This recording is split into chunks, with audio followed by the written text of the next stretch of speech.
नमस्कार, समाचार प्लस की खास बुलेटिन रिपोर्टर्स लाइव देख रहे हैं आप। आपके साथ मैं हूं खुशबू राय। इस खास बुलेटिन में हम चर्चा करेंगे झारखंड बिहार की खबरों की और जानेंगे उनकी जमीनी हकीकत, वो भी अपने रिपोर्टर्स के जरिए।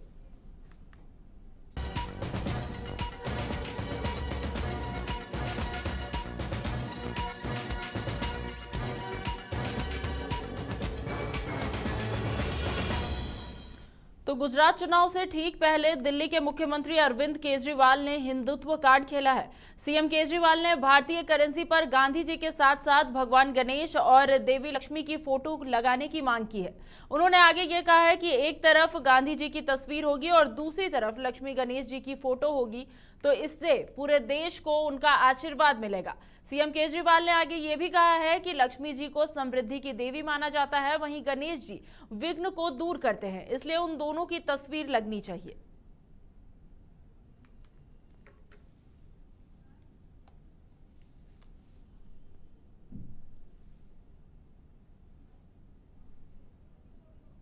प्रधानमंत्री जी से अपील है, भारतीय करेंसी के ऊपर एक तरफ गांधी जी की तस्वीर है, वो वैसे ही रहनी चाहिए, लेकिन दूसरी तरफ श्री गणेश जी की और श्री लक्ष्मी जी की तस्वीर भारतीय करेंसी के ऊपर लगाई जाए।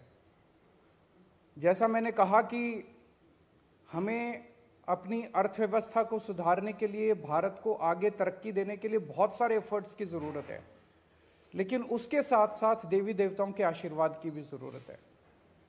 अगर भारतीय करेंसी के ऊपर एक तरफ गांधी जी की तस्वीर है वो एज इट इज़ रहे, दूसरी तरफ अगर लक्ष्मी जी की और गणेश जी की तस्वीर होगी, तो इससे पूरे देश को उनका आशीर्वाद मिलेगा। अब इस पर झारखंड और बिहार की राजनीति भी गर्मा गई है। क्या कुछ कहना है प्रदेश के प्रतिनिधियों का, ये आपको सुनाते हैं। देखिए, दिल्ली के मुख्यमंत्री अरविंद केजरीवाल जी बहुत बड़ा नौटंकीबाज है। इतना बड़ा नौटंकीबाज है कि कब देश के विरुद्ध बोले, कब टुकड़े टुकड़े गैंग के साथ खड़ा हो जाए।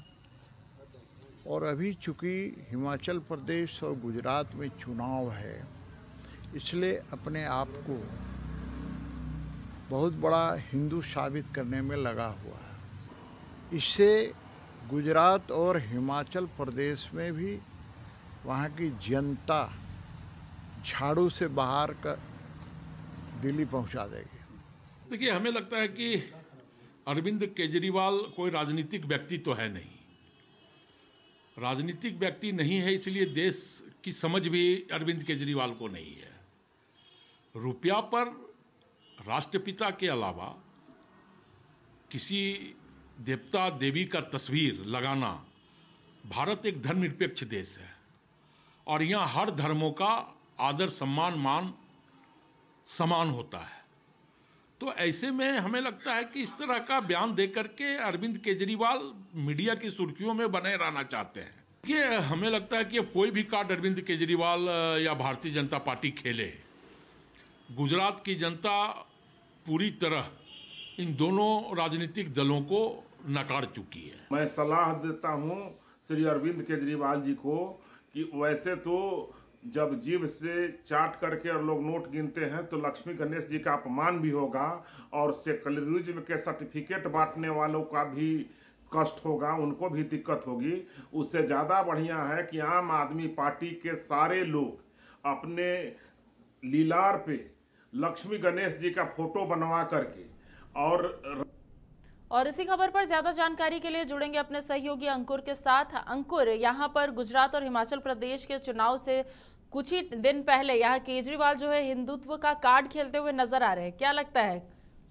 देखिए खुशबू, बिल्कुल जिस तरीके से अरविंद केजरीवाल ने आज एक प्रेस कॉन्फ्रेंस की और प्रेस कॉन्फ्रेंस के दौरान उन्होंने कहा कि जो इंडियन करेंसी है उसमें महात्मा गांधी के साथ साथ जो है गणेश लक्ष्मी की भी फोटो जो है होनी चाहिए। तो ऐसे में अगर झारखंड की राजनीति की बात करें तो यहाँ पर भी झारखंड की राजनीति गर्म हो गई है, जहाँ एक और बीजेपी का कहना है कि अरविंद केजरीवाल जो है वो नाटक कर रहे हैं और ऐसे में चुनाव को लेकर के जो है इस तरह की प्रतिक्रिया वो दे रहे हैं, इस तरह की प्रेस कॉन्फ्रेंस करके जो है अनाप शनाप बातें बोल रहे हैं। तो कहीं ना कहीं कांग्रेस का भी यही कहना था कि वो किसी राजनीतिक दल से वो नहीं आते थे, ऐसे में उनको राजनीतिक समझ नहीं है। ऐसे में झारखंड की राजनीति की बात करें तो यहाँ पर अरविंद केजरीवाल के इस जो उन्होंने बयान दिया है, इसको जो बयान है जो है गलत बोला है। साथ ही साथ उनका कहना है कि जो चुनाव है, चुनाव को लेकर के जो है वो इस तरह की कार्ड खेल रहे हैं। वहीं कांग्रेस की तरफ से ये प्रतिक्रिया आई कि जिस तरीके से पूरे देश भर में सभी धर्म के लोग जो हैं वो रहते हैं, तो ऐसे में इस तरह की बातें करना उचित नहीं है। तो कहीं ना कहीं अरविंद केजरीवाल के इस बयान को अगर झारखंड की राजनीति की नज़र से देखें तो कहीं ना कहीं बीजेपी और कांग्रेस का साफ कहना है कि जो अरविंद केजरीवाल ने बयान दिया है वो सरासर गलत है। खुशबू। बिल्कुल अंकुर, पर यहाँ पर जिस तरीके से अरविंद केजरीवाल ने ये बयान दिया है करेंसी को लेकर कि इस पर लक्ष्मी और गणेश की भी फोटो होनी चाहिए, वो बयान आपको क्या लगता है कि जो चुनाव होने वाले हैं गुजरात और हिमाचल प्रदेश में वहाँ पर काम करेगा?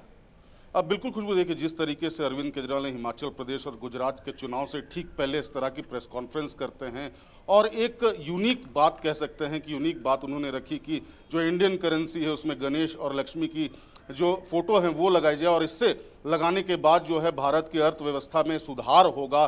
जिस तरीके से लगातार भारत नुकसान में जा रहा है तो उन्होंने एक राय दी है। साथ ही साथ अब देखने वाली बात है कि इसे भारत सरकार किस दृष्टिकोण से देखती है, लेकिन कहीं ना कहीं ये जो अरविंद केजरीवाल ने आज एक प्रेस कॉन्फ्रेंस की है वो चुनाव से ठीक पहले की है, तो लोग उसी नज़र से उनको देख रहे हैं कि चुनाव आने वाला है और इसी को लेकर के वो इस तरह की प्रतिक्रिया दे रहे हैं। लेकिन अब देखने वाली बात होती है कि देश के प्रधानमंत्री की तरफ से कुछ प्रतिक्रिया आती है या फिर उनकी बात को हल्के में ले लिया जाता है। जी, लेकिन अंकुर, यहाँ पर इस पूरे बयान के बाद और एक दिलचस्प पहलू देखा जा सकता है कि केजरीवाल का जो रुझान या फिर केजरीवाल का जो झुकाव है वो भाजपा की तरफ होता हुआ दिख रहा है, क्योंकि भाजपा भी ऐसा कहा जाता है कि हिंदुत्व को प्रमोट करती है और इसी कार्ड से भाजपा आगे बढ़ रही है।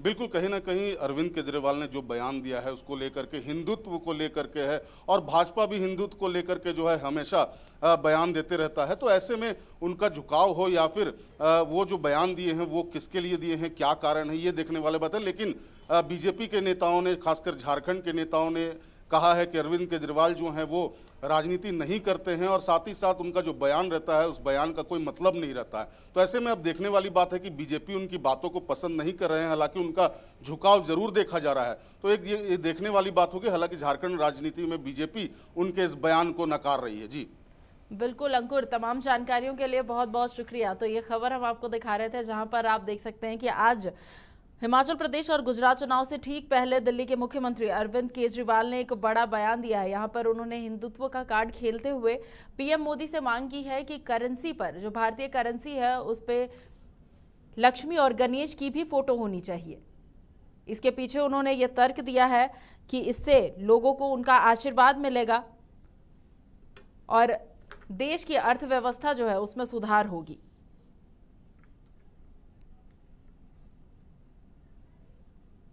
बढ़ेंगे अगली खबर की ओर, जहां राजधानी रांची में छठ महापर्व की तैयारियों को लेकर सीएम हेमंत सोरेन ने आज शहर के विभिन्न घाटों का दौरा किया। इस दौरान उन्होंने साफ सफाई और अन्य तैयारियों को लेकर मौजूद पदाधिकारियों को महत्वपूर्ण निर्देश दिए। अपने निरीक्षण के क्रम में सीएम ने कांके के हटनिया तालाब का भी निरीक्षण किया और वहां पहुंचकर उन्होंने अधिकारियों से यहां का जायजा लिया और कई दिशा निर्देश भी दिए हैं।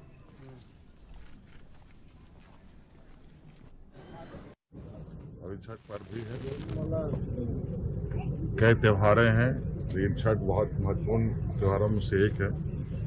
आज रांची शहर में कई लेक हैं, कई रिजर्वायर हैं, कई नदियां हैं, छोटे बड़े, सभी जगहों पर श्रद्धालु वहां पर पहुंचते हैं और इसको लेकर छठ घाट सरकारी तौर पर भी, व्यक्तिगत तौर पर भी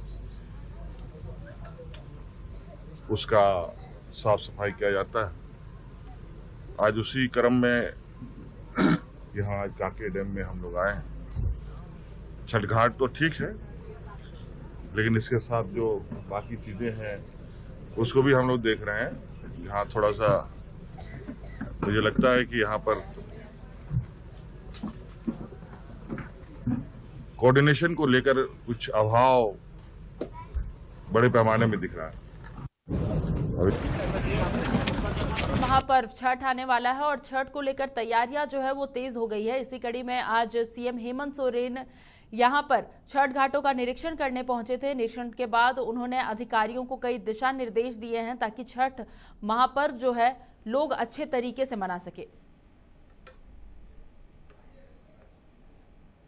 बिल्कुल, देखिए जिस तरीके से मुख्यमंत्री हेमंत सोरेन जो हैं आज छठ घाटों का निरीक्षण किए हैं। उन्होंने कांके डैम में निरीक्षण किया, वहां पर जो अधिकारी हैं नगर निगम के अधिकारी हैं और तमाम अधिकारियों को उन्होंने कई दिशा निर्देश दिए। साथ ही साथ मुख्यमंत्री हेमंत सोरेन जो हैं वो हटनिया जो है तालाब पहुंचे, वहां पर भी उन्होंने निरीक्षण किया। उसके बाद उन्हें बड़ा तालाब जाना था लेकिन किसी कारणवश वो बड़ा तालाब नहीं जा सके। हालांकि जिस तरीके से लगातार छठ घाट को लेकर के गंदगी हो रही थी, मुख्यमंत्री हेमंत सोरेन ने खुद जायजा लिया और उन्होंने कई दिशा निर्देश दिए हैं। जहां जहां पर जो कचड़े जमा हो रहे थे उन्होंने नगर आयुक्त जो है शशि रंजन उनको निर्देश दिया कि कचड़े जो हैं अविलंब साफ कर दिए जाएं।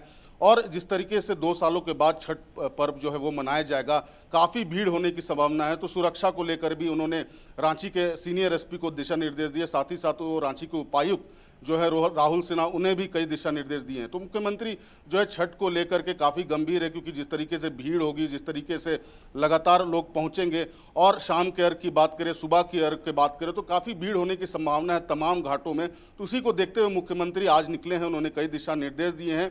और छठ पर्व में भी जब छठ का अर्घ होगा तो मुख्यमंत्री हटनिया तालाब पहुँच सकते हैं और वहाँ पर जितने भी छठ व्रती हैं उनके साथ छठ मना सकते हैं। जी बिल्कुल अंकुर, यहाँ पर जो छठ महापर्व जो है उसको लेकर तैयारियां जो है हर जगह देखी जा रही है। ऐसे में अगर शहर की बात करें तो शहर में साफ सफाई और छठ को लेकर क्या कुछ तैयारियां की गई है? देखिए, अगर छठ पर्व को लेकर के साफ सफाई की बात करें तो रांची नगर निगम की तैयारी पूरी कर ली गई है। हालांकि बड़ा तालाब की बात करें, आज बड़ा तालाब में कई पत्रकार भी पहुंचे थे, क्योंकि मुख्यमंत्री हेमंत सोरेन को भी वहां पर पहुंचना था।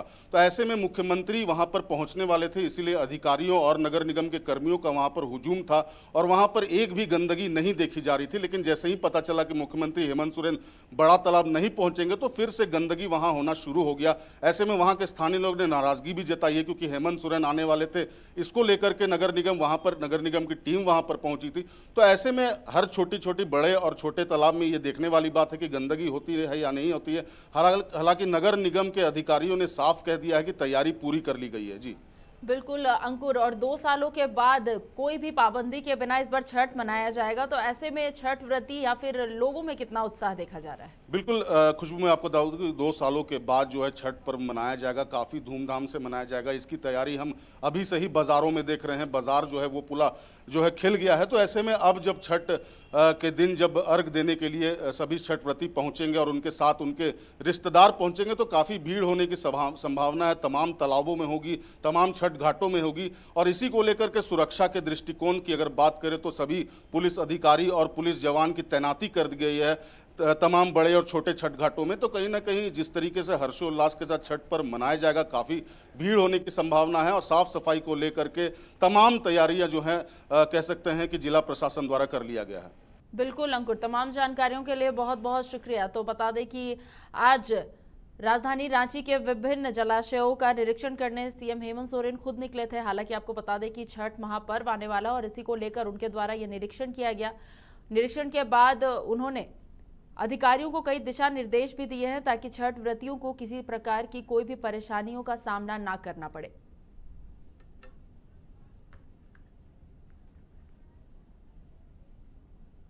उधर दीपावली के बाद अब बिहार वासी छठ की तैयारी में जुट गए हैं। तो बिहार के सीएम नीतीश कुमार खुद भी छठ घाट का जायजा ले रहे हैं। इसी बीच पटना के दीघा घाट का सीएम के निरीक्षण का जायजा ले रहे हैं हमारे सहयोगी एसके राजीव। हम इस वक्त पटना के दीघा घाट पर मौजूद हैं और यहाँ पर देखिए कि किस तरीके से बिहार के मुख्यमंत्री नीतीश कुमार लगातार घाट का निरीक्षण कर रहे हैं। दरअसल में राजधानी का ये सबसे बड़ा घाट है दीघा घाट, और गंगा का जो पानी का जो लेयर है वो लेयर काफ़ी बढ़ा हुआ था। हालांकि धीरे धीरे पानी का लेयर जो है वो घट रहा है। तो बिहार के मुख्यमंत्री नीतीश कुमार स्वयं अपने अधिकारियों के साथ यहाँ आए हुए हैं और पूरी मॉनिटर कर रहे हैं ताकि छठ व्रती जो छठ करने के लिए यहाँ पर आए उनको किसी भी तरीके की परेशानी ना हो, किसी भी तरीके की कठिनाइयों का सामना ना करना पड़े। और देखिए किस तरीके से बैरिकेडिंग का काम चल रहा है। चूँकि पानी का जो लेयर है वो काफ़ी ज़्यादा है, लिहाजा छठ व्रतियों को यहीं तक जो ये बनाया गया है, बांस का जो बल्ला गाड़ा गया है, इससे आगे जाने की उनको अनुमति नहीं दी जाएगी, क्योंकि बड़ी संख्या में जो है वो छठ व्रती यहाँ पर आते हैं छठ के घाट पर। और ये पटना का सबसे बड़ा घाट है, दीघा घाट। तो लगातार मुख्यमंत्री जो हैं वो निरीक्षण कर रहे हैं, अधिकारियों को आवश्यक निर्देश दे रहे हैं, ताकि जो भी छठ व्रती हैं उनको छठ करने में यहाँ पर किसी तरीके की असुविधा न हो, किसी तरह की कठिनाइयों का सामना न करना पड़े। तो देखिए, बड़ी संख्या में यहाँ पर जो है वो घाटों का निर्माण किया गया है। नियंत्रण कक्ष जो है वो बनाया गया है जिला प्रशासन की तरफ से। इसके अलावे बड़ी संख्या में देखिए हर जगह जो ये बैरिकेडिंग की गई है, ताकि छठ व्रती जो है उससे आगे न जा सके, क्योंकि पानी की लेयर बहुत ज़्यादा है। थोड़ी जगह झंडा भी लगाया गया है, क्योंकि खतरे के निशान से गंगा अभी भी ऊपर बह रही है। लिहाजा एहतियात के तौर पर तमाम वो चीज़ें की जा रही हैं जिससे कि छठ व्रतियों को दिक्कत ना हो। और पटना के इस घाट का इसलिए भी बहुत ज़्यादा महत्व है, क्योंकि पटना में गंगा जो है वो पश्चिम से पूरब की ओर बहती है। और ये कहा जाता है कि पूरे देश भर में पटना एक ऐसा जगह है जहाँ पर कि गंगा जो है वो पश्चिम से पूरब की ओर बहती है। इसलिए जितने भी लोग हैं, जो भी लोग हैं, वो चाहते हैं कि वो पटना के घाट पर आकर के अर्घ दें। और शारदा सिन्हा का एक गाना भी बड़ा लोकप्रिय है कि पटना के घाट पर हम हूँ अर्घिया देवे छठी मैया। तो देखिए किस तरीके से बिहार के मुख्यमंत्री जो हैं वो लगातार अधिकारियों को निरीक्षण दे रहे हैं, खुद मॉनिटर कर रहे हैं। और जिला प्रशासन पूरी तरीके से मुस्तैद है ताकि छठ व्रतियों को किसी भी तरीके से कोई भी असुविधा न हो। पटना के दीघा घाट से कैमरा पर्सन प्रभात के साथ एसके राजीव, समाचार प्लस। इधर छठ महापर्व को लेकर बिहार के बाहर रह रहे लोगों का आगमन शुरू हो गया है। त्योहार के इस मौसम में लोग सरकार से बिहार आने वाले गाड़ियों की संख्या बढ़ाने की मांग कर रहे हैं। यात्रियों को हो रही परेशानी के बीच दानापुर स्टेशन का जायजा ले रहे हैं हमारे सहयोगी एसके राजीव। हम इस वक्त मौजूद हैं पटना के दानापुर जंक्शन पे। छठ पर्व को लेकर के यात्रियों की भारी भीड़ यहाँ पर आपको देखने को मिल रही है। दरअसल में शुक्रवार से विधिवत नहाय खाए के साथ छठ पर्व की शुरुआत हो रही है और बड़ी संख्या में, क्योंकि बिहार का बहुत ही महत्वपूर्ण पर्व माना जाता है छठ, लिहाजा बड़ी संख्या में जो लोग हैं, जो यात्री हैं, वो अपने घरों की ओर जा रहे हैं। और देखिए इधर ट्रेन भी आ रही है और देखिए कितनी बड़ी संख्या है यात्रियों की, भारी भीड़ है यात्रियों की। लोगों को रिजर्वेशन नहीं मिल रहा है और यही वजह है कि लोग किसी भी तरीके से दौड़ करके, भाग करके जगह ले रहे हैं ट्रेन में, ताकि वो अपने गंतव्य स्थान, अपने घर तक पहुंच सकें। सुरक्षा की भी पूरी व्यवस्था यहाँ पर की गई है, लेकिन जो सबसे महत्वपूर्ण बात है वह यह है कि ट्रेन की कमी जो है वो बहुत ज़्यादा है। हालांकि बिहार के मुख्यमंत्री नीतीश कुमार ने केंद्रीय रेल मंत्री से गुहार लगाई है और यह कहा है कि बिहार के लिए कई अतिरिक्त ट्रेनें दी जाएं।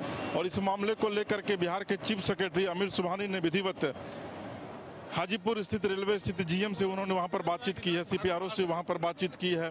और कहीं ना कहीं से आप एक तरीके से ये कह सकते हैं कि नीतीश कुमार की मांग पर 24 नए रेल जो है, 24 नई रेलगाड़ियां जो है वो बिहार के लिए दी गई है अलग अलग जगहों से, जिसमें कि दिल्ली है, पंजाब है, महाराष्ट्र है।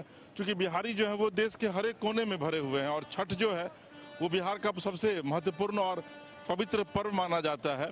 यही वजह है कि नीतीश कुमार ने केंद्र सरकार से गुहार लगाई है और नीतीश कुमार की गुहार का असर यह देखने को मिला है कि 24 नई स्पेशल ट्रेन जो है वो अलग अलग जगहों से बिहार के लिए दी गई है। पटना के लिए दी गई है, दरभंगा के लिए दी गई है, समस्तीपुर के लिए दी गई है, सहरसा के लिए दी गई है, पूर्णिया के लिए दी गई है। लेकिन उसके बावजूद जो यात्रियों की भीड़ है वो घटने का नाम नहीं ले रही है। और आप देखिए कि किस तरीके से लोगों का सैलाब जो है वो स्टेशन पे उमड़ आया है। तो कहीं ना कहीं से हर एक लोग छठ में जो है वो घर आने को आतुर है। और शुक्रवार से लेकर के सोमवार तक विधिवत छठ पर्व की जो है वो छठ पर्व शुक्रवार से लेकर के सोमवार तक होगी, जिसको देखते हुए लगातार लोगों की भारी भीड़ जो है वो स्टेशनों पर है। हालांकि इन सबके बीच हम भी लोगों से यह आग्रह करना चाहेंगे कि भारी भीड़ को देखते हुए वे अपनी हिफाजत खुद करें, अपने सामान की हिफाजत खुद करें, क्योंकि अगर वो सुरक्षित रहेंगे तो ही अपने घरों तक पहुंच पाएंगे। पटना के दानापुर से अपने कैमरा पर्सन प्रभात के साथ एसके राजीव, समाचार प्लस। और दोनों ही खबर पर ज्यादा जानकारी के लिए जुड़ेंगे अपने सहयोगी एसके राजीव के साथ। राजीव, छठ महापर्व आने वाला है और इसको लेकर अब सीएम ने भी कमर कस लिया। आज दीघा घाट का उन्होंने निरीक्षण किया, क्या कुछ खास रहा और क्या कुछ देखने को मिला वहां? दरअसल में छठ के विषय में कहा जाता है कि वो छठ जो है वो बिहारियों का खास और महत्वपूर्ण पर्व है। और अगर आप छठ के इतिहास में जाएंगी तो सम्राट अशोक यानी कि बिफोर क्राइस्ट, ईसा पूर्व जो है सम्राट अशोक जिस समय मगध के शासक हुआ करते थे, उस समय पाटलिपुत्रा जो कि वर्तमान में पटना है, यहीं से छठ की शुरुआत हुई थी। तो निश्चित तौर पर बिहार से ही पूरे भारत और फिर पूरी दुनिया में जो है वो छठ पर्व जो है ये इसका जो है विस्तार हुआ है। तो जाहिर है कि पटना में जो है जब छठ मनाया जाएगा उसका अपना एक अलग ही महत्व होगा। लिहाजा पटना में जो गंगा है, और एक जो और महत्वपूर्ण बात है वो यह है कि पटना ही एक ऐसा जगह है जहाँ पर कि गंगा पश्चिम से पूरब की ओर बहती है। आप अगर देखेंगे तो हरिद्वार के ऋषिकेश से गंगा निकलती है, लेकिन पश्चिम से पूरब जो है वो पटना में ही आकर के गंगा होती है। तो इसलिए यहाँ के छठ घाट का काफी महत्व भी है और यहाँ पर लोग बड़ी संख्या में दूर दूर से छठ मनाने भी आते हैं। खास करके अगर हम पटना की बात करेंगे तो आज बिहार के मुख्यमंत्री नीतीश कुमार ने तमाम जितने भी पटना में छठ घाट है, लगभग 40 किलोमीटर लंबा छठ घाट है, जहाँ पर कि बीच में अगर थोड़ी आप छोड़ दें तो बाद बाकी पूरा छठ घाट ही रहता है, पटना के दीघा से लेकर के और फतुहा तक पूरा। तो इसको आज लेकर के आज बिहार के मुख्यमंत्री नीतीश कुमार ने पूरा उसका निरीक्षण किया है। साथ में चीफ सेक्रेटरी थे, डीजीपी थे और कई आवश्यक निर्देश भी दिए। देखिए दरअसल में कुछ दिन पहले जो यूपी में काफी बारिश हुई थी, तो गंगा का लेयर जो है वो काफी बढ़ा हुआ है। लिहाजा सुरक्षा किस तरीके से सुरक्षा के मानक को ध्यान में रखा जाए, इसको देखते हुए मुख्यमंत्री स्वयं निरीक्षण कर रहे हैं, बैरिकेडिंग करवा रहे हैं और गंगा में बहुत दूर तक जाने का लोगों को निर्देश भी दे रहे हैं कि बहुत दूर तक जो भी छठ व्रतियां हैं वो नहीं जाएंगी, जो बैरिकेडिंग लगाया जा रहा है वहीं तक वो रहेंगे। इसके अलावा गोताखोर की भी व्यवस्था की गई है, जगह जगह पर जो है वो एनडीआरएफ की टीम जो है, एसडीआरएफ की टीम जो है उसको भी लगाया जाएगा। तो आज स्वयं मुख्यमंत्री मॉनिटर करने के लिए निकले थे, उन्होंने अधिकारियों को कई आवश्यक निर्देश भी दिए। बाद में जब उनसे हम लोगों की बातचीत हुई मीडिया को जब उन्होंने ब्रीफ किया तो उन्होंने निश्चित तौर पर यह कहा कि छठ जो है वो उनके परिवार में भी होता है और जब वो छोटे थे उस समय से वो छठ की महत्ता को देख रहे हैं, उसकी महत्ता को समझ रहे हैं।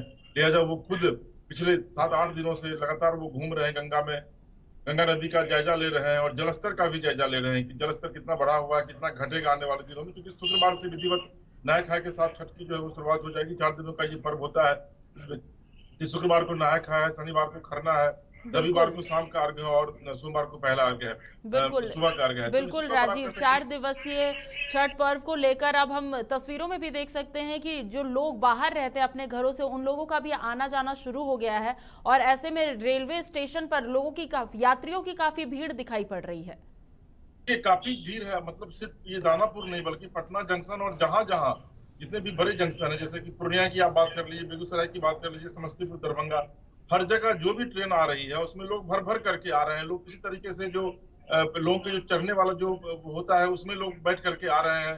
तो कहीं ना कहीं से बड़ी संख्या में जो बिहारी है, जो प्रवासी बिहारी है वो आ रहे हैं बिहार, लेकिन ट्रेन की संख्या उतनी पर्याप्त नहीं हो रही है। वजह कि कल बिहार के मुख्यमंत्री नीतीश कुमार ने चीफ सेक्रेटरी से कहा था कि वो जो है वो रेल मंत्रालय के जो जीएम जो हाजीपुर में बैठते हैं उनसे वो बात करे और मुख्यमंत्री ने स्वयं भी रेल मंत्री से बात करने की बातें कही थी। और उसके बाद मुख्यमंत्री के आग्रह पर 24 नई ट्रेनें जो है वो स्पेशल छठ पूजा स्पेशल ट्रेनें जो है वो बिहार को सौगात के रूप में दी गई है, लेकिन उसके बावजूद यात्रियों की संख्या घट नहीं रही है। लिहाजा फिर नीतीश कुमार ने रेल मंत्रालय से अनुरोध किया है कि रेल की संख्या जो है, ट्रेन की संख्या जो है उसको और बढ़ाया जाए, ताकि जो भी छठ व्रती हैं या फिर जो लोग हैं जो बिहार से बाहर रहते हैं, प्रवासी मजदूर है या फिर प्रवासी बिहारी है, वो कम से कम छठ के मौके पर अपने घर पहुंच सके। और आज दानापुर स्टेशन का हमने जायजा लिया तो भारी भीड़ थी वहां पे, खुशबू एक मतलब ह्यूज क्राउड आप कह सकते हैं, मतलब लग रहा था कि कोई रैली में लोग पार्टिसिपेट करने के लिए जा रहे हैं और सबके सर पे जो है वो उनका क्या कहते हैं, उनका लगेज था, उनका बैग था, सब लोग अपने परिवार के साथ जा रहे थे। वहां कुछ लोगों से हमने बातचीत भी की, हालांकि लोग बातचीत करने के लिए तैयार नहीं थे क्योंकि उनका कहना था कि ट्रेन उनकी छूट जाएगी और ट्रेन भी खुलने ही वाली थी। लेकिन इन सब के बावजूद लोगों के भीतर एक जोश था, एक जुनून था और एक उत्साह था, क्योंकि ये छठ का उत्साह है। क्योंकि छठ के विषय में कहा जाता है कि छठ एक ऐसा पर्व है जिसमें कि लोग डूबते और उगते दोनों सूर्य को अर्घ्य देते हैं। उमन ये कहा जाता है कि लोग उगते हुए सूर्य को अर्घ्य देते हैं, लेकिन छठ पर्व जो ये मैसेज देता है आम लोगों को कि जिसका उदय होता है उसका अस्त भी होता है और जिसका अस्त होता है उसका उदय भी होता है। तो जाहिर है जो बिहार के बाहर बिहारी प्रवासी जो लोग रह रहे हैं वो बड़ी संख्या में अपने घर को लौटेंगे। लिहाजा बड़ी संख्या में लोग, और मुझे लग रहा है कि ये क्रम जो है वो गुरुवार शुक्रवार तक ये लगातार चलता रहेगा। जी खुशबू। बिल्कुल राजीव, लेकिन अगर यहाँ पर हम बात कर ले बस अड्डों की, तो बस अड्डों पर भी यात्रियों की भीड़ देखने को मिल रही होगी। तो ऐसे में क्या बस को भी लेकर के कुछ इंतजाम किए गए हैं? नहीं, देखिए बस को लेकर के अभी तक राज्य सरकार ने कोई व्यवस्था नहीं की है, क्योंकि बिहार में कोई भी ऐसा जगह नहीं है जहाँ पर कि स्टेशन नहीं है बिहार में। और ट्रेन की संख्या भी जिस तरह मैंने आपको बताया कि 24 ट्रेन की संख्या जो है वो बढ़ा दी गई है। सिर्फ कल मुख्यमंत्री ने अनुरोध किया था, उसके बाद और फिर मुख्यमंत्री ने आज अनुरोध किया है कि और कुछ ट्रेन की संख्या जो है वो बढ़ाई जाए। तो मुझे नहीं लगता है कि बस बिहार सरकार यहाँ से कोई चला रही है। हालांकि जब मैं दानापुर स्टेशन पे मौजूद था वहां पर लोगों को जाने के लिए, यानी कि स्टेशन से उतर कर बाहर जाने के लिए ऑटो तक नहीं मिल पा रही थी। अब समझिए कि कितनी भीड़ थी। लेकिन मुझे लगता है कि निश्चित तौर पर ये जो बस वाली जो बात जो है वो राज्य सरकार अपने संज्ञान में लेती है, और हो सकता है कि आने वाले दिनों में बस की भी व्यवस्था करे, क्योंकि जो नजदीक का जो इलाका है, जो पटना में लोग उतरते हैं, उनको हाजीपुर जाना है या फिर अन्य जगहों पर जाना है, तो वो ट्रेन न लेकर के बस की सुविधा वो कर लेंगे तो वो ज्यादा अच्छा रहेगा। मुझे लगता है कि निश्चित तौर पर सरकार इस पूरे मामले पर कॉग्निजेंस लेगी। लेकिन इतना तय है कि बड़ी संख्या में अभी जो लोग हैं वो आ रहे हैं बिहार, अपने अपने इलाकों में जा रहे हैं, और ये भीड़ सिर्फ पटना की नहीं है, दानापुर की नहीं है, बल्कि बिहार के अलग अलग जगहों से भी जो हमारे सहयोगी हैं बता रहे थे कि काफी भीड़ है स्टेशनों पर, बड़ी संख्या में लोग जो है वो बाहर से अपने घर की ओर लौट रहे हैं। ये खुशबू। बिल्कुल, तमाम जानकारियों के लिए बहुत बहुत शुक्रिया राजीव। यहाँ पर जिस तरीके से हम देख सकते हैं कि छठ महापर्व को लेकर लगातार जो तैयारियां हैं वो जोरों पर है। दोनों ही जगह के, चाहे बात झारखंड की कर ले या फिर बिहार की कर ले, दोनों ही जगहों पर सीएम खुद छठ घाटों का निरीक्षण करने पहुंच रहे हैं। अधिकारियों को कई तरह के दिशा निर्देश दे रहे हैं ताकि छठ व्रतियों को किसी प्रकार की कोई भी असुविधा का सामना ना करना पड़े। यहाँ रुकते हैं छोटे से ब्रेक के लिए, बने रहिए समाचार प्लस झारखंड बिहार के साथ। आयोग के vice chairman Suman Kumar berry और उनके निजी सचिव अमित वर्मा के साथ उनकी टीम ने पिठौरिया स्थित प्राथमिक स्वास्थ्य केंद्र और ईचापीड़ी पंचायत के किसानों के खेतों पर लगे ड्रिप इरिगेशन का निरीक्षण किया। निरीक्षण में सिविल सर्जन रांची के कोल्ड चेन के उपयोग के बारे में बताया। साथ ही नीति आयोग की टीम ने आयुष चिकित्सा के बारे में भी जानकारी ली है।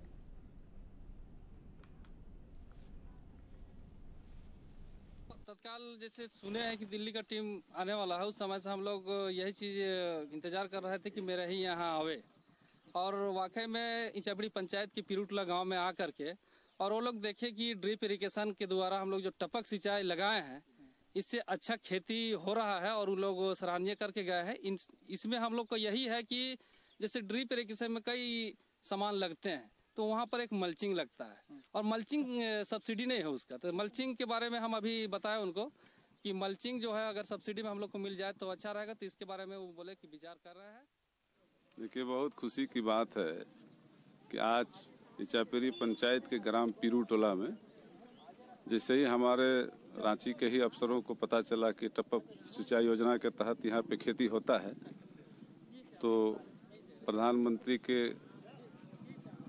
सलाहकार कहिए या फिर निधि आयोग से जो हमारे आला अधिकारी दिल्ली से आए थे, और यहाँ पे देखे कि टपक सिंचाई योजना के तहत यहाँ पे खेती सक्सेस है कि नहीं है। और खबर पर ज्यादा जानकारी के लिए जुड़ेंगे अपने सहयोगी आशुतोष के साथ। आशुतोष, आज नीति आयोग की टीम जो है झारखंड पहुंची थी, क्या कुछ खास रहा?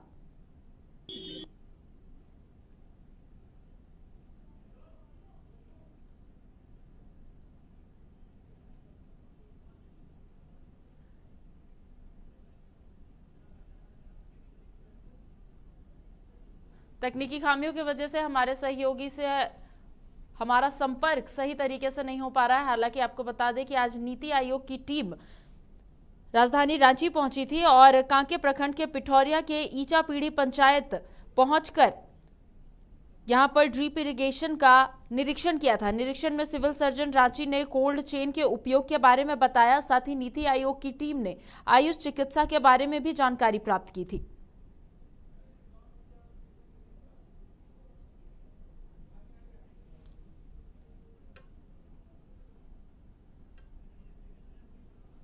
तो आज नीति आयोग की टीम यहां पर पहुंची थी, जहां पर प्राथमिक स्वास्थ्य केंद्र और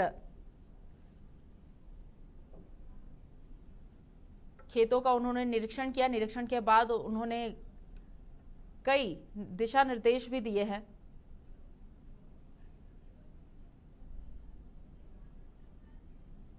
और एक बार फिर से जुड़ेंगे सहयोगी आशुतोष के साथ। आशुतोष, आज नीति आयोग की टीम यहां राजधानी रांची पहुंची थी और स्वास्थ्य केंद्र, प्राथमिक स्वास्थ्य केंद्र और खेतों का उन्होंने निरीक्षण किया है, क्या कुछ है पूरी जानकारी? जी, कुछ मैं बता दूं कि कल देर शाम ही जो है 4 सदस्यीय टीम जो है नीति आयोग की वो राजधानी रांची पहुंची थी। और चूंकि इस टीम में जो है नीति आयोग के जो उपाध्यक्ष है सुमन कुमार बेरी, इसके अलावा नीति आयोग के वरिष्ठ सलाहकार नीरज सिन्हा, सलाहकार BM त्यागराजू और मिशन डायरेक्टर रंजन भी शामिल थे।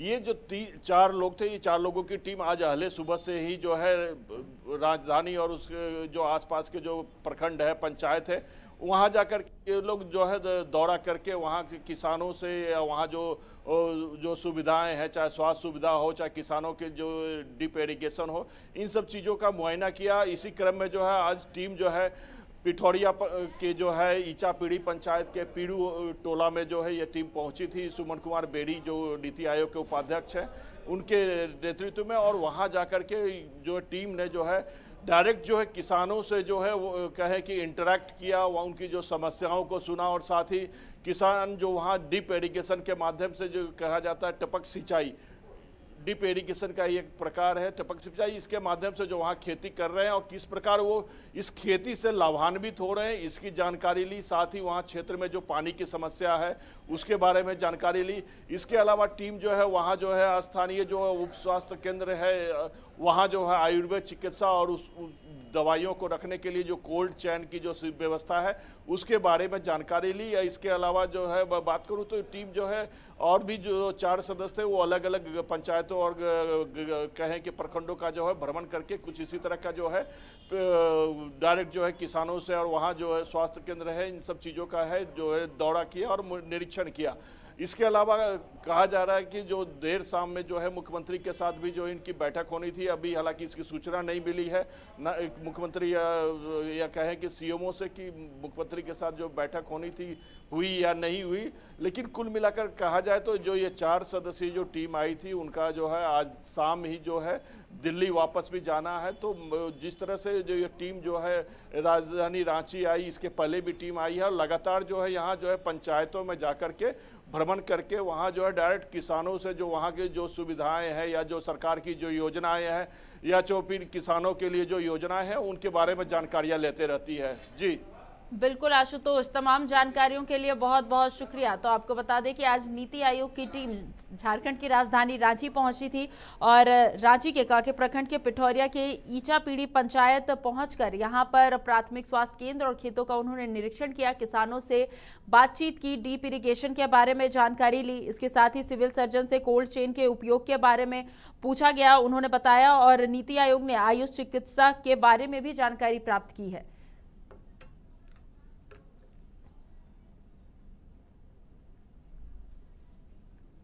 बढ़ेंगे अगली खबर की ओर, जहां अब से कुछ ही दिनों के बाद लोक आस्था के महापर्व की शुरुआत हो जाएगी।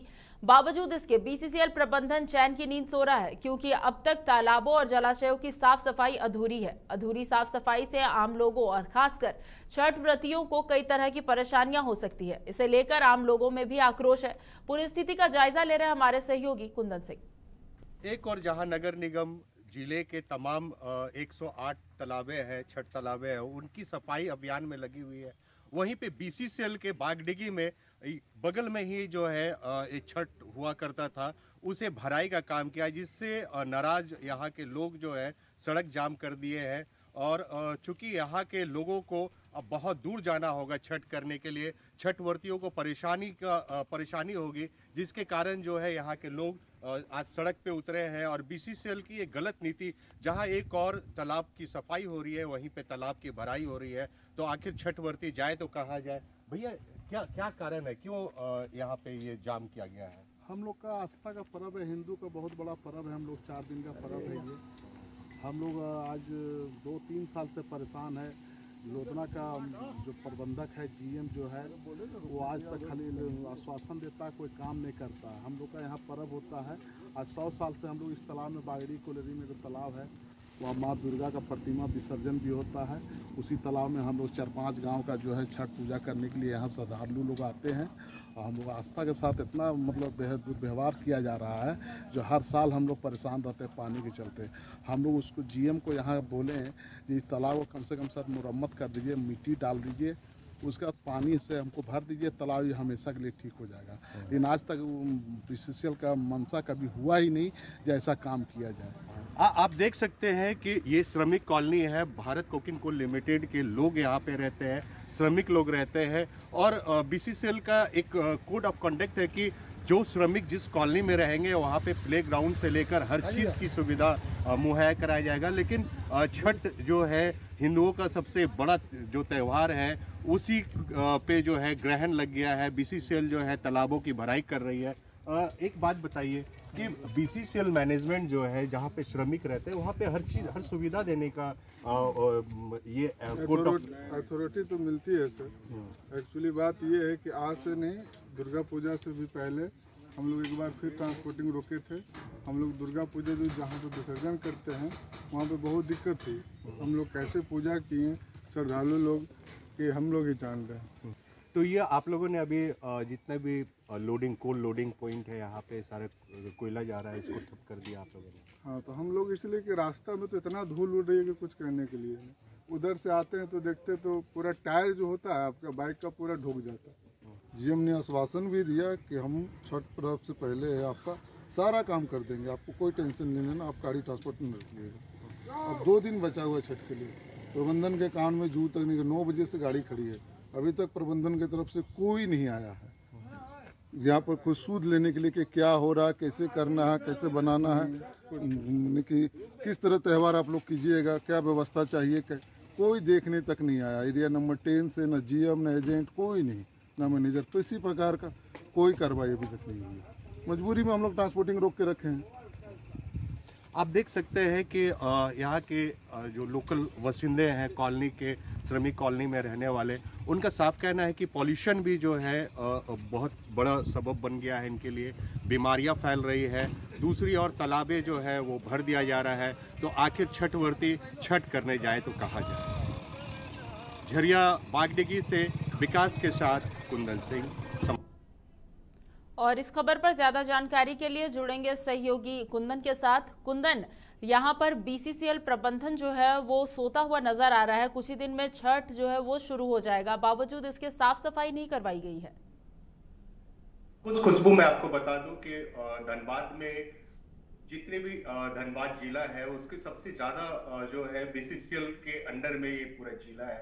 आपको मैं बता दूं कि बाघमारा बोकारो के बाद से बीसीसीएल की एरिया चालू होती है टिल 2 जो है बराकर तक, और उनके डीएमएफटी फंड जो है उससे उनको विकास करना है, सड़कों पे लाइट लगाना है, पर्व त्योहार में लोगों को आने जाने में तकलीफ ना हो, उसके लिए बत्ती और लाइट लगाना है। और आपको मैं बता दूं कि 2 दिन के बाद जो है हिंदुओं का महापर्व छठ की शुरुआत होगी कद्दू भात से।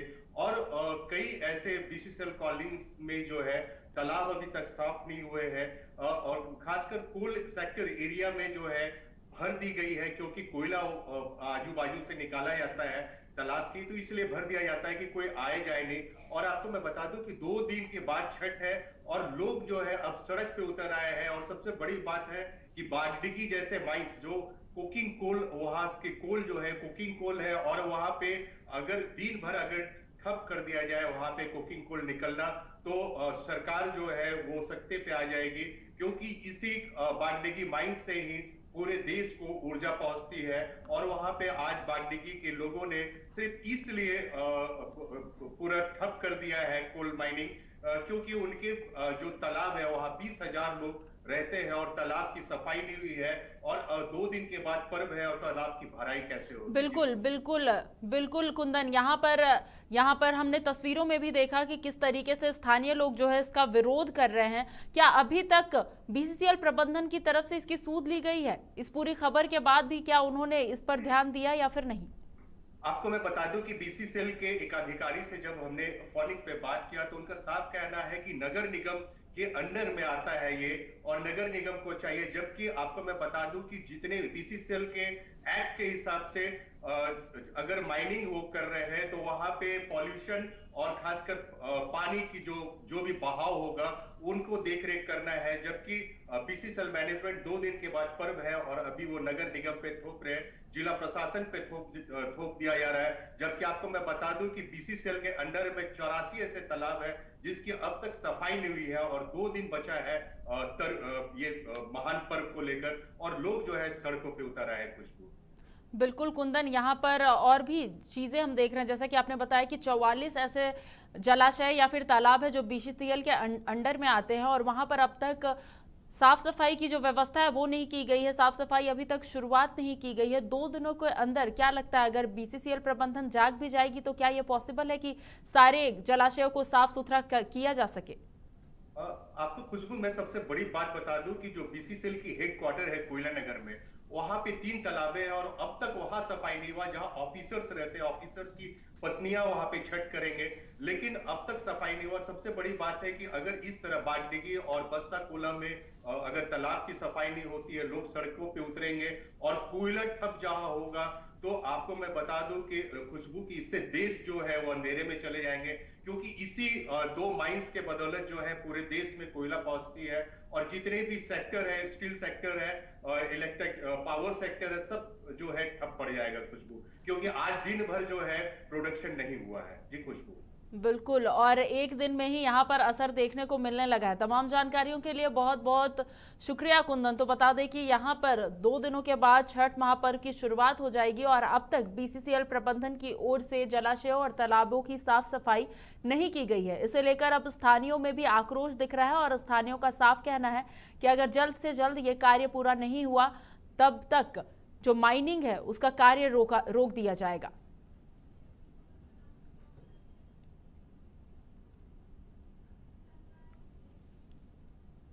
बढ़ेंगे अगली खबर की ओर, जहां बच्चों के बेहतर स्वास्थ्य को लेकर सरकार भले ही गंभीर है, लेकिन पलामू प्रमंडल में आंगनबाड़ी केंद्रों की हालत खराब है। यहां सैकड़ों ऐसे आंगनबाड़ी केंद्र आपको मिल जाएंगे जहां ना तो समुचित शौचालय की व्यवस्था है, ना तो बिजली और ना ही पानी पीने योग्य शुद्ध पानी की। इन केंद्रों की लचर स्थिति पर देखिए हमारी ये खास रिपोर्ट। शिशु एवं मातृ मृत्यु दर रोकने के लिए सरकार की ओर से तमाम योजनाएं चलाई जा रही है। अति कुपोषित और कुपोषित बच्चों को पोषण युक्त सामग्री देने के लिए बाल विकास एवं पुष्टाहार विभाग की ओर से हर गांव में आंगनबाड़ी केंद्र संचालित की जाती है। केंद्रों पर पोषाहार और दवाओं के साथ साथ खेल खेल में बच्चों को पढ़ाया भी जाता है। करीब 1 से 1.5 दशक पूर्व से चल रहे आंगनबाड़ी केंद्रों पर सुविधाओं के नाम पर हर साल लाखों रुपए खर्च तो होते हैं, लेकिन इनमें से अधिकांश पर मूलभूत सुविधाएं तक उपलब्ध नहीं है। बदहाली का आलम यह है कि 0 से 5 वर्ष तक के बच्चों को हवा पानी तक नहीं मिल पाता। यहाँ दिक्कत है, पानी का दिक्कत है कि यहाँ पानी जंगल पहाड़ में है सेंटर, और पानी का प्रॉब्लम बहुत है कि यहाँ पर पानी नहीं है। पानी के कारण खाना भी नहीं बन पाता है और हम लोग दूरी से लाते हैं, 1 किलोमीटर 1.5 किलोमीटर से मैंने पानी लाते हैं कुआं का पानी से हम लोग खाना बनाते हैं, बच्चे लोग के खिलाते हैं। समस्या है कि पानी नहीं है और सेंटर दूर पर है, बच्चे को लाते हैं तब आएंगे, छोड़ना पड़ता है बच्चे लोग के। जिले में सैकड़ों आंगनबाड़ी केंद्र संचालित किए जा रहे हैं। सरकार की ओर से कई सारी सुविधा भी बच्चों के लिए प्रदान की जा रही है, लेकिन कई ऐसे आंगनबाड़ी केंद्र हैं जहां अब भी बच्चे पानी के लिए तरस रहे हैं, जहां सुविधा के नाम पर सब है पर पानी नहीं। यहाँ कार्यरत आंगनबाड़ी कार्यकर्ता और सहायिकाओं का ज्यादातर समय आसपास के क्षेत्रों से पानी की व्यवस्था करने में ही गुजर जाती है। ऐसे में बच्चों को पर्याप्त पोषण और प्राथमिक शिक्षा मुहैया कराने का दावा हकीकत नहीं बन पा रहा। गांव से थोड़ा दूर है सेंटर बना हुआ, दोनों तरफ से शिव नाला और सुकुल्डी के बीच में बन गया है। कोई उधर जमीन नहीं दिया, इसके कारण से बीच में इधर जमीन मिला तो इसमें बन गया। और यहाँ पर सबसे समस्या ये है कि पानी का व्यवस्था नहीं है। हमने मुखिया जी को भी बोला है तो बनवा देंगे बोलते हैं, लेकिन यहाँ पर पानी दूर से ढो करके लाना पड़ता है। क्या कहना है, बच्चा लोग को लाना पड़ता है, सेविका लेके आती है, फिर लेकर के जाती है साथ में, लेकिन रेगुलर वो बच्चा जैसे कि कभी 25 आते हैं, कभी 20 आते हैं, कभी 10 आते हैं, इस टाइप से आते हैं। रेगुलर सब बच्चा नहीं आता है। अब सवाल ये उठता है कि कब सरकार और जिला प्रशासन इन नौनिहाल बच्चों के भविष्य को लेकर आंख खोलती है और जिले में संचालित आंगनबाड़ी केंद्रों की समस्या से निजात दिलाने की दिशा में ठोस पहल करती है। समाचार प्लस के लिए पलामू से प्रभुदयाल तिवारी की रिपोर्ट। और इस खबर पर ज्यादा जानकारी के लिए जुड़ेंगे सहयोगी प्रभुदयाल तिवारी के साथ। प्रभुदयाल, यहाँ पर आंगनबाड़ी केंद्र जो है उनका हाल जो है बेहाल दिखाई पड़ रहा है। जल को जीवन कहा जाता है और यहाँ जीवन ही नहीं पहुँच पा रहा है। ये मैं बताते चलूँ आपको कि ये एक आंगनबाड़ी केंद्र का ये हाल है वो देखते हुए नहीं है, बल्कि यहाँ सैकड़ों ऐसे जो आंगनबाड़ी केंद्र है जो इसी हाल में जो है अभी तक चल रहे हैं। यहाँ जो है इस आंगनबाड़ी केंद्र को लेकर जो है सरकार लाखों रुपए खर्च करके बच्चे जो एक से लेकर 5 तक जो बच्चे अवस्था में रहते हैं आंगनबाड़ी केंद्र में जहाँ पे जाते हैं पढ़ाई के लिए, वहाँ जो स्थिति है ये यही हाल आपको नजर आती है। हर जगह पे यही स्थिति है, चाहे वो शौचालय को लेकर हो, चाहे खाना को लेकर हो, वहाँ पे जो भी चल रहा है, या फिर जो भी जो आंगनबाड़ी केंद्र पे जो भी योजनाएं चल रही है सरकार की, ये हाल जो है बेहाल है। बल्कि यहाँ आप देख रही हो कि यहाँ के लोग जो है कह रहे कितने बार जो है स्थानीय जो है नेता है, चाहे वो विधायक हो, चाहे वो मुखिया हो, जनप्रतिनिधि हो, जिस क्षेत्र में भी हो, उनको लगातार जो है यहाँ के लोग कहते आ रहे हैं कि ये हाल को लेकर कि भाई पानी की व्यवस्था यहाँ पे किया जाए, क्योंकि पानी जो है जीवन माना जाता है और पानी के बिना जो भी है अन्न जो है बनाने में जो है आंगनबाड़ी सेविका को काफी कठिनाई होती है, जिसको लेकर लगातार पत्र के माध्यम से मौखिक लगातार बोलते आ रहे हैं। फिर भी जो यहाँ के जनप्रतिनिधि के चाहे जो भी सरकारी तंत्र हो, काम में जू तक नहीं रेंगती है कि इस कदर यहाँ पे जो है आंगनबाड़ी केंद्र चल रहा है। तो ये सिर्फ एक का नहीं है, बल्कि ऐसे सैकड़ों आंगनबाड़ी केंद्र हैं जो ये स्थिति में अभी तक चल रहे हैं। जी बिल्कुल, यहाँ पर जितने भी आंगनबाड़ी केंद्रों की बात कर ले, कहीं ना कहीं कुछ ना कुछ सुविधाएं जो है वो शेष रह ही जाती है। ऐसे कई आंगनबाड़ी केंद्र है यहाँ पर प्रभु दयाल, जहाँ पर हम देख सकते हैं कि सुविधाएं नहीं है। बच्चे जो यहाँ पहुँचते हैं उनके अभिभावकों का क्या कुछ कहना है, यहाँ बच्चों जो पहुँच रहे हैं उनका क्या कुछ कहना है? जी बिल्कुल, अभिभावक का कहना है कि हम तो आंगनबाड़ी केंद्र में बच्चे को भेजने के लिए तैयार हैं, मगर कभी कभी खबर भी ये आती है कि जो भी पोषण तत्व पोषण आहार मिलते हैं वो आंगनबाड़ी सेविका कहीं वो बेच देती हैं। तो आंगनबाड़ी सेविका का जो है इल्जाम होता है सरकार के ऊपर को हमको जो है पर मंथ जो है मिलता नहीं है। वही आंगनबाड़ी सेविका जो भी कार्यरत हैं, भी कर्मी है, उनका क्या नाम है कभी पैसे की डिमांड होती है उन लोगों की सरकार के द्वारा पैसे। तो तमाम जो है गौर करने वाली बात है कि कहीं ना कहीं जो सरकार की ये गंभीर विषय है, इस पर जो है इस विषय पर जो है कठोर जो है एक ध्यान देना होगा ताकि नौनिहालों का भविष्य जो है बचाया जा सके। जी बिल्कुल बिल्कुल, तमाम जानकारियों के लिए बहुत बहुत शुक्रिया प्रभु दयाल। तो ये तस्वीरें हम आपको दिखा रहे थे गढ़वा पलामू प्रमंडल की, जहां पर आप देख सकते हैं तस्वीरों में कि यहां पर बच्चे जो है मूलभूत सुविधाओं से ही दूर है। यहां पर बच्चों को पीने का साफ पानी भी नहीं मिल पा रहा है और लगातार ग्रामीणों के द्वारा कई बार इसकी मांग की गई है, लेकिन अब तक इस पर कोई ठोस कदम नहीं उठाया गया है।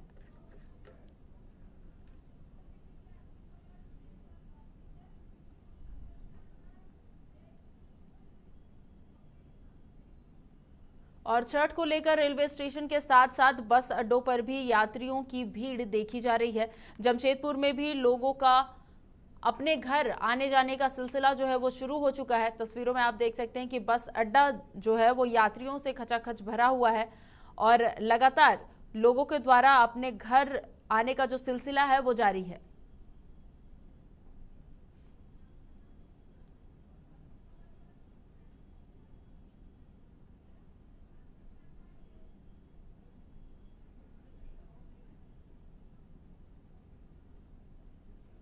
छठ महापर्व को लेकर यात्रियों का जो अपने घर लौटने का सिलसिला है वो जारी है और ऐसे में रेलवे स्टेशन के साथ साथ बस अड्डों पर भी खासा भीड़ देखी जा रही है यात्रियों की।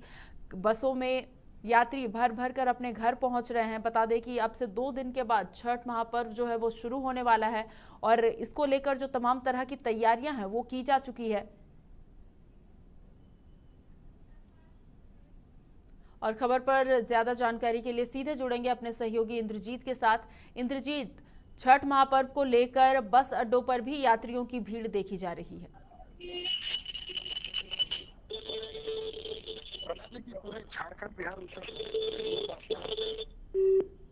बहुत तरीके से मनाया जाता है, पूरी दिल्ली के घर के बाद मनाया जाता है। यही कारण है कि जमशेदपुर में बड़े शहर लोग नगरी में रहने वाले लोग जो है छठ के समय अपने गांव जाते हैं। साल भर भले ही अपने गांव ना जाए, लेकिन गांव जाना जरूरी समझता है। उसके लिए चाहे नौकरी रहे या न रहे, यही कारण है कि रेलवे स्टेशन से लेकर के तमाम जो बस अड्डे हैं उसको दिखाना चाहेंगे पहले बस अड्डों को, किस तरह से बस अड्डों पे जो गाड़ियां हैं वो लगातार निकल रही है। यहाँ पे 3-4 दिनों से जो बुकिंग है वो की जा रही है। लोग परेशान है कि दूसरे अपने वो घर जो है लोग वो सीट तक नहीं मिल पा रही है। कई परेशानियों के साथ लोगों का आना जाना हो रहा है। लोग चाहते हैं कि बिहार हो या फिर उत्तर प्रदेश हो या फिर अन्य जो क्षेत्र है अपने गाँव वहाँ जाए, कारण कि उन्हें छठ पर्व में अपने घर जाना है, अपने जो परिवार के साथ है उस पर्व को मनाना है। बहुत अंदर भी यात्री है जिनसे हम बात करने का प्रयास करते हैं, बताते हैं आपको कि किस तरह से कैसे लोगों को सीटें मिली हैं और किन परेशानियों के साथ वो बस को पकड़े हैं। ट्रेन में भी जाना चाह रहे थे मगर नहीं जा पाए। तो जाहिर सी बात है, आप देख सकते हैं कैसे लोग अंदर 1 सीट 3 सीट की जगह है वहाँ बैठे हुए हैं। आपको अंदर लिए चलते हैं बस के अंदर, जहाँ कंडक्टर, खलासी और तमाम तरह के लोग हैं जो छठ के लिए जा रहे हैं। जो पूजा है वो परफेक्ट हो, इसके लिए वो गांव की ओर रवाना हो रहे हैं। बसों की हालत दिखाते हैं आपको, कैसे बसों में लोग बैठे हुए हैं। पहले आपसे थोड़ा सा बात कर लेते हैं। छठ है और छठ के लिए सारे लोग सीट के लिए परेशान हैं। कैसे टिकट मिला आपको? पहले से लिए थे? छठ में गाँव जा रहे हैं, कितना जरूरी है छठ में गाँव जाना? बोले है उतार दे कोई बोल के गए। आप थोड़ा सा बताइए, छठ कितना जरूरी है और छठ में गाँव जाने के लोग कितना परेशान है? असल बात सर, हिंदू का यही तो मेन पर्व है, इसलिए करके सब कुछ जाता है अपना अपना घर। सब कुछ बाहर आया बिहार से, यहाँ झारखंड में ड्यूटी करने के लिए जाता है, बिहार में अपना अपना घर काम करने के लिए, इसलिए ज्यादा भीड़ है। टिकट का बहुत परेशानी है? नहीं, टिकट तो ठीक है, टिकट में परेशानी नहीं है। ट्रेनें 1-2 चल रही है, बाकी बस पे लोग डिपेंड हो गए हैं। बस इसलिए बस आदमी इस्तेमाल कर रहा है, क्योंकि ये भी टाइम से पहुंच रहा है वहाँ पर। टिकट भी आराम भी है और यही है कि बस भी कम पड़ जा रहा है। जाहिर सी बात है, लोग परेशानी तो जरूर हो रही है, मगर एक बात साफ है,